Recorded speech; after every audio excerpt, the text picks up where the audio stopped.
Jorge, desde la campaña pasada, la temporada pasada, el año pasado, estamos viendo cómo algunos peloteros han quedado expuestos a algunas actitudes y conductas que mínimo llaman la atención. Estamos viendo cómo cada vez el uso o el mal uso de las redes sociales juega en contra de algunos deportistas que han tenido temas de control propio. Antes era más fácil porque, bueno, había un agente de prensa que actuaba como un filtro a todo lo que el artista, pelotero o cualquier cosa, gente de importancia tenía que decir. Ahora con las redes, el pelotero reacciona al instante y queda desnudo.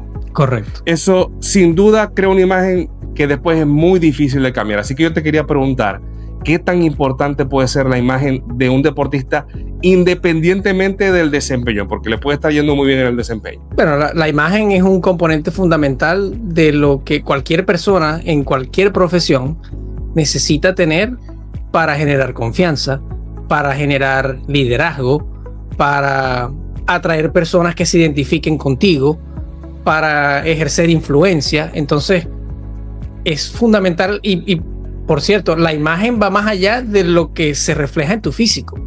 La imagen tiene que ver con la forma como te vistes, tiene que ver con la forma como hablas, tiene que ver en el contexto en el que te desenvuelves. Caso Ja Morant, por ejemplo, en el básquet, su imagen trasciende lo que la gente ve en la cancha y tiene que ver con las figuras con las que se rodea y va más allá de esa arista única que muchas veces asociamos con cómo nos vemos, ¿no? Y que tiene mucho impacto en este mundo en el que vivimos de redes sociales, porque como tú bien decías, no hay filtro entre lo que tú decides hacer y lo que ya pasó. Porque si publicas ese tweet, una vez que tú generas ese reel, hay una cantidad de personas que lo van a ver, y sobre todo si eres un atleta de alto rendimiento con mucha visibilidad. En el momento que lo borras, ya tienes millones de vistas y ya eso no lo puedes recuperar. Creo que es peor si lo borra. El líder, por naturaleza, tiene que tener influencia. La influencia tiene tres aristas, ¿no? Y, por ejemplo, tú tienes que enseñar a pensar. Esa es una forma de ejercer influencia y de ejercer liderazgo, enseñar a pensar. Tienes que retar, pero tienes que retar de la manera adecuada. Tú tienes que ayudar a que los demás crezcan, pero ayudarlos ¿cómo? Y la tercera arista diría yo que es modelar el camino. Y aquí entra la imagen. No solo entra la imagen, entra cómo me comporto en la práctica, cómo me comporto durante el juego, cómo discuto con mis compañeros, con mis coaches, cómo discuto con personas que están a mi nivel o a un nivel superior en la organización. Entonces la influencia es un componente inherente de una figura de alto rendimiento, y si tú te consideras una figura de alto rendimiento, estás llamado a ser un líder por naturaleza, especialmente si eres un deportista, porque tú y yo trabajamos en contextos que de alguna manera son privados, pero la exposición que tiene un deportista lo obliga a tener un nivel de autocontrol, de estar consciente de lo que está haciendo casi que las 24 horas del día. Así es, y mucha gente, bueno, eso queda muy difuso en el contexto del equipo, ¿no? O sea, es muy difícil identificar a un buen líder dentro del equipo y quién es. De hecho, algunos equipos, como lo hemos sabido, el caso de los Mets de Nueva York, el mismo dueño del equipo dice que acá no hay capitanes, acá no hay líderes. ¿Por qué hay aficionados que confunden el liderazgo con ser el más talentoso? Primero que nada, yo creo que no podemos culpar al aficionado de entrada por una razón muy sencilla, ¿no? En el deporte, nosotros llamamos líder a la persona que encabeza un renglón estadístico, ¿cierto? En este caso, líder en empujadas, líder en jonrones, líder en anotadas. De por sí, le atribuimos el nombre de líder exclusivamente a partir de una sola arista que tiene más que ver con productividad o con eficiencia. El fanático ve y se identifica con esa persona por lo que su productividad o su eficiencia transmiten. La puerta de entrada es lo que ven en su desempeño en la cancha o en el terreno de juego. Entonces yo no culparía al fanático, primero porque el deporte en sí llama líder a la figura que encabeza el renglón estadístico, y segundo porque es la puerta de entrada del fanático para identificarse con esa figura. Y recuerda que te comenté hace rato que una de las tres aristas de ejercer influencia es modelar el camino. Una forma de modelar el camino es mi desempeño, y mi desempeño tiene que ver con cómo hago mi trabajo, en este caso en el terreno de juego o en la cancha. Entonces yo no culparía al fanático por confundir talento, que es lo primero con lo que él se encuentra al frente del televisor cuando ve una figura que está dando un jonrón o que está robando una base o que está anotando un gol, y además lo ve en el periódico como el líder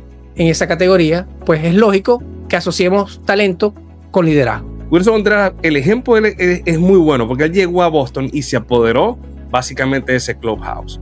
Es un líder que se ha mostrado muy emocional, temperamental, regaña a los novatos, sale a dar la cara por el equipo, se ensucia el uniforme mucho más que cualquier otro del equipo, pero yo siento que a veces como que se va de mambo. Este tipo de liderazgo se considera positivo. ¿Cómo se evita que esa intensidad que tiene Willson Contreras, en el caso de él, se convierta en un conflicto dentro del dugout? Una de las cualidades de un líder o de una figura de alto rendimiento o de una figura de alto desempeño es su capacidad de exhibir coraje.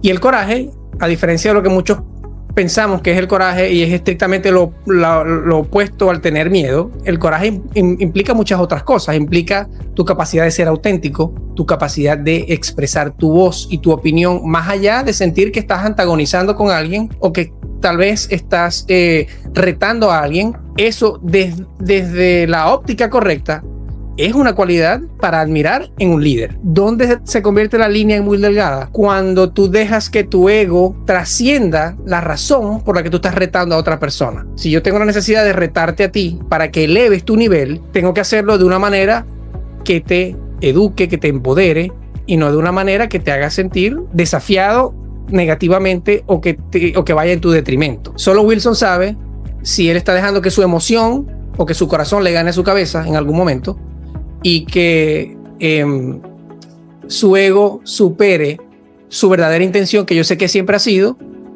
ganar a su compañero. Ganar. Un ganador, un tipo que josea la partida, que se ve que le da bronca perder. Hay otro caso que yo creo que se apega un poquito más al líder por desempeño, que es el caso de Juan Soto.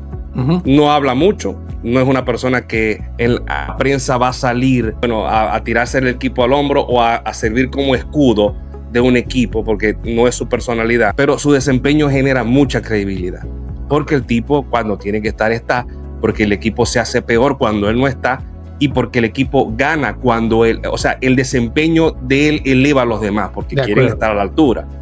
Muchas veces este tipo de líder pasa desapercibido. Ahora, mi consulta ¿es suficiente esto sin ser un buen comunicador? ¿Se puede ser un buen líder solamente por el desempeño, sin el componente comunicativo? Yo creo que no, porque creo que no te alcanza. Llega un momento que te deja de alcanzar. Exhibir exclusivamente una de estas tres aristas de las que te hablé al principio. Tienes enseñar a pensar, tienes tu capacidad de retar y tienes el modelar el camino. Su ejemplo es una forma de modelar el camino. Su ejemplo de trabajo consistente, de trabajo duro, de llegar temprano, de irse tarde, es una forma de modelar el camino, pero no es suficiente. Llega un momento que deja de alcanzar, porque cuando tú estás hablando de rosters donde hay 40, tu influencia se ve limitada exclusivamente a lo que la gente ve que tú haces.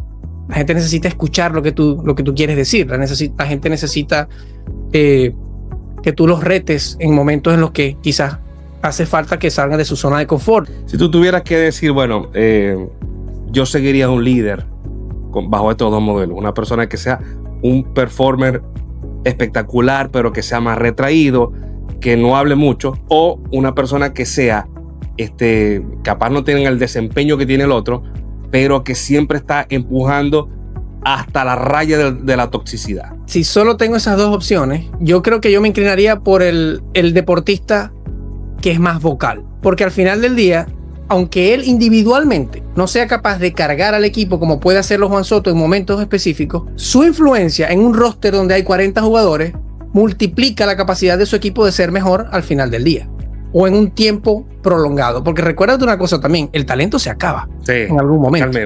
Totalmente. Lo que no se le va a acabar a Willson es su capacidad de ser un líder emocional. Su capacidad de ejercer influencia con su verbo no se va a acabar en ningún momento. A Soto en algún momento se le va a acabar su capacidad de rendir de la forma que rinde. ¿Qué le va a quedar? $765 millones, Jorge.